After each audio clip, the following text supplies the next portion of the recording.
नमस्कार। स्वागत है प्लेटफॉर्म बाय नवीन कुमार सिंह चैनल पे और एप्लीकेशन पे। हम आपको बता दें कि बीपीएससी शिक्षक भर्ती जो फेज 1 हुआ उसके तुरंत बाद बीपीएससी शिक्षक भर्ती फेज 2 स्टार्ट हो गया है। पर फेज 1 हम लोगों को बहुत कुछ सिखा कर गया। फेज 1 एक ऐसा फेज था जिसमें किसी को कुछ पता नहीं था कि सिलेबस क्या होगा। लोगों ने अपने हिसाब से पढ़ाया। क्योंकि कुछ कंप्लीट इंफॉर्मेशन नहीं था। आयोग की तरफ से जो सूचना दी जा रही थी कि 1 टू 5 के लिए 5 टू मतलब पीआरटी के लिए आपको एससीईआरटी पढ़ना चाहिए, जबकि ऐसा क्वेश्चन में देखने को नहीं मिला, जिससे शिक्षक के साथ साथ और स्टूडेंट भी आहत हुए। क्योंकि इसमें किसी की गलती नहीं कहा जा सकता है, गलती बस इसका था कि भरोसा नहीं करना चाहिए था आयोग पर शिक्षकों को। शिक्षकों ने आयोग पर भरोसा किया कि सिलेबस ऐसा होगा। बहरहाल ये बात अलग हो गया, अब वो एग्जाम चला गया। पर एक नई सोच, एक नया दिशा उस एग्जाम ने हम सबों को दिया। हम लोगों ने सीखा, हम लोगों ने देखा, हम लोगों ने एक चीज का विश्लेषण किया तो पाया कि अगर बच्चे एनसीईआरटी का विश्लेषण पूर्वक अच्छे से अध्ययन कर ले विथ नोट्स के साथ, तो किसी भी एग्जाम को पूर्णतया सफलतापूर्वक निकाला जा सकता है। तो प्लेटफॉर्म बाय नवीन कुमार सिंह चैनल पे ऑफलाइन ऑनलाइन दोनों का व्यवस्था, हमारा भिकना पहाड़ी मोड़ पे हमारा सेंटर है। आप ऑफलाइन की सुविधा प्राप्त कर सकते हैं, ऑनलाइन भी हमारे साथ इस चैनल पे जुड़ सकते हैं। 22 तारीख से हमारा बैच स्टार्ट हो रहा है और इसकी जानकारी हम आपको दे दें कि मैं विकास कुमार हूं, आप लोगों को पॉलिटी पढ़ाऊंगा। क्लास 6 से लेकर के क्लास 12 तक का पॉलिटी एनसीईआरटी का हमने पूरा पैकेज कंप्लीट कर रखा है। क्योंकि एग्जाम के तुरंत बाद हम जब देखें कि अरे भाई साहब ये तो एनसीईआरटी बेस्ड क्वेश्चन दिया है और आयोग ने कह दिया कि एससीईआरटी बेस्ड क्वेश्चन पूछेंगे, तो बड़ा अजीब लगा और हमने मेहनत करना दूसरे दिन से प्रारंभ कर दिया और हमने पूरा पैकेज कंप्लीट कर लिया पूरी टीम के साथ।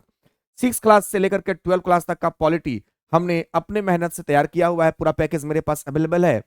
हम कहना ये चाहते हैं कि अगर हम एनसीईआरटी पर ध्यान देंगे तो बीपीएससी शिक्षक के साथ साथ बीपीएससी प्रशासनिक को भी निकाला जा सकता है। जब हम प्रशासनिक लेवल का मेहनत ही करेंगे तो शिक्षक बनने के बाद तुरंत हम बीपीएससी प्रशासनिक में भी जा सकते हैं। हालांकि दूसरी बात हो गई, पर हम एक पॉजिटिव वे में आपको हम ये संदेश भी देना चाहते हैं कि जो हम मेहनत करने वाले हैं उसके बहुत सारे आसार उत्पन्न बाद में होंगे, बहुत सारे एग्जामों को आप निकाल भी सकते हैं।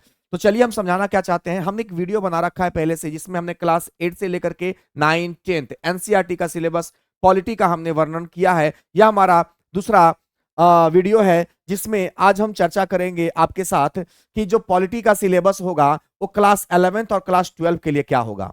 क्लास 11th और क्लास 12 का जब पॉलिटी, आप एनसीईआरटी की मैं बात कर रहा हूं, मैं बिहार बोर्ड की बात नहीं कर रहा हूं, मैं एनसीईआरटी की बात कर रहा हूं कि अगर हमको 11th और 12 एनसीईआरटी पॉलिटी अगर पढ़ना होगा तो हमें किन किन टॉपिक का सामना करना पड़ेगा।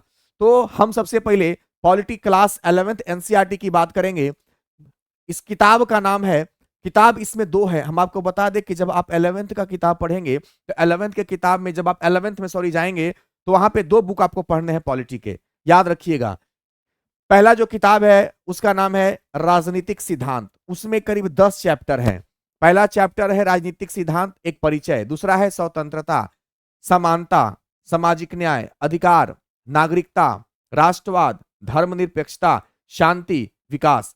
यह क्लास 11th का यह पहला बुक है। इसके बाद क्लास 11th में ही पॉलिटी का एक बुक और पढ़ना है।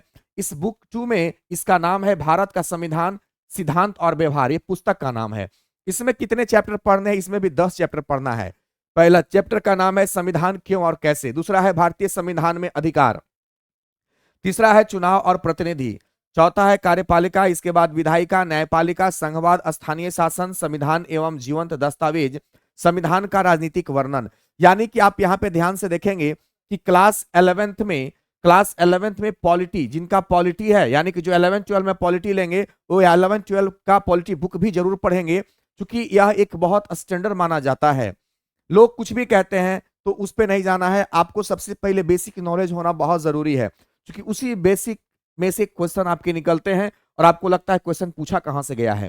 तो ये 11th में दो किताब। अब हम बात करते हैं आगे क्लास 12 की।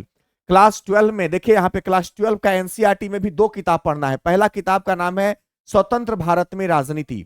इसमें अगर आप देखेंगे तो पहला चैप्टर का नाम है राष्ट्र निर्माण की चुनौतियां, दूसरा है एक दल के प्रभुत्व का दौर, नियोजित विकास की राजनीति, भारत के विदेश संबंध, कांग्रेस प्रणाली, चुनौतियां और पुनर्स्थापना, लोकतांत्रिक व्यवस्था का संकट, जन आंदोलन का उदय, क्षेत्रीय आकांक्षाएं, भारतीय राजनीतिक नया बदलाव। इसके बाद अगर आप देखेंगे तो क्लास 12 में दूसरा किताब जो है वो है, इसका नाम है समकालीन विश्व राजनीति। इससे पहले वाला में आप भारत की राजनीति देख रहे थे और इसमें देखेंगे समकालीन विश्व राजनीति। मतलब जिस समय भारत में जो राजनीति हो रहा था उसके परिप्रेक्ष्य में विश्व में क्या चल रहा था, उसी को कहेंगे समकालीन विश्व राजनीति।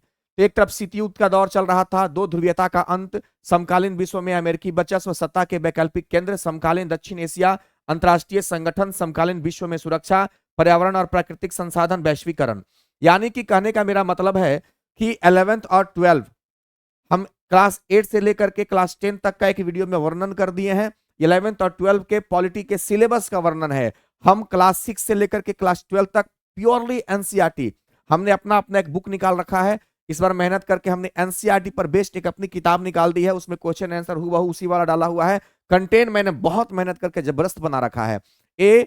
चाहे आप यूपीएससी की तैयारी कर रहे हो, चाहे बीपीएससी की तैयारी कर रहे हो, चाहे अन्य एग्जाम की तैयारी कर रहे हो, यह बहुत ही लाजवाब साबित होगा। वो किताब अगर आपके पास रहेगा तो समझ लीजिए कि आपके जीवन में 4 चांद लगा देगा। ज्यादा भटकने की जरूरत नहीं, 100 किताब से अच्छा है एक किताब को 100 बार पढ़ लेना। तो यह था पॉलिटी के सिलेबस का एनालिसिस, और हम उम्मीद करते हैं कि जो सीख हमको बीपीएससी शिक्षक 1 में पहला बार मिला, ये दोबारा हम सब गलती नहीं करेंगे। क्योंकि पहला बार एग्जाम था, किसी को नहीं पता था। एक और जानकारी दे दे, 6 to 8 का जो एग्जाम होने वाला है आज तक कभी पहले नहीं हुआ है, इस बार पहला बार होगा। तो याद रखिएगा, जो छल प्रपंच आयोग ने पहला बार 1 to 5 के लिए किया है, हो सकता है कि 6 to 8 के लिए, क्योंकि 52,000 प्लस वैकेंसी 6 to 8 का है, तो हो सकता है कि 6 to 8 के साथ वही फिर से दोहराने का प्रयास करेगा आयोग जो 1 to 5 के लिए किया है। तो इस बार आयोग के झांसे में नहीं आना है और एनसीईआरटी का पूरा अध्ययन करके जाना है। कोई भी कुछ भी कहे, अपना उल्लू सीधा करने के लिए कोई कुछ भी कह सकता है। हम खुद पढ़ाए थे, जिस प्रकार से आयोग ने कहा था हम दिल से पढ़ाए थे, लेकिन आयोग क्वेश्चन कहां से दिया ये पूरे बिहार के किसी शिक्षक को पता नहीं चला। अब हम देखते हैं किसी किसी का वीडियो तो एक शिक्षक दूसरे शिक्षक पर आरोप लगाते हैं। हमको बड़ा अजीब लगता है, भाई साहब किसी को जब पता ही नहीं था, सारे लोग अपने हिसाब से पढ़ा रहे थे, तो हम यही कहते हैं अरे आरोप प्रत्यारोप की चर्चा बिल्कुल भी नहीं करना है। जो हुआ बीत गया, बात गया। अब जो आने वाला नया सवेरा है इसमें मेहनत करना है। इसमें किसी की कोई गलती नहीं होती, ना आपकी गलती थी ना मेरी गलती थी किसी की, ना हम आयोग की गलती कहेंगे, गलती हम सबकी थी। हम लोग का जब एग्जाम आता है तो जोश में आ जाते हैं, 2 महीने में उखाड़ फेंकने की बात करते हैं। अगर आप निरंतर किसी को भी एग्जाम निकालना है तो उसको आप सोचना होगा कि 1 साल 6 महीना, हमको चूंकि समय उतना रहेगा नहीं इस बार, जो आयोग का पैटर्न है कि 2 ही महीना में एग्जाम लेने का, अच्छी बात है ना, हम सब तैयार रहेंगे। तो अभी से 22 तारीख से हमारा बैच आ रहा है, याद रखेंगे, प्लेटफॉर्म बाय नवीन कुमार सिंह एप्लीकेशन पे, और हमारा जो संस्थान है वो हमारा भिखना पहाड़ी मोड़ पे है, प्लेटफॉर्म बाय नवीन कुमार सिंह। बिल्कुल 22 तारीख से स्टार्ट हमारा बैच हो रहा है। मिलते हैं नेक्स्ट वीडियो में। जय हिंद।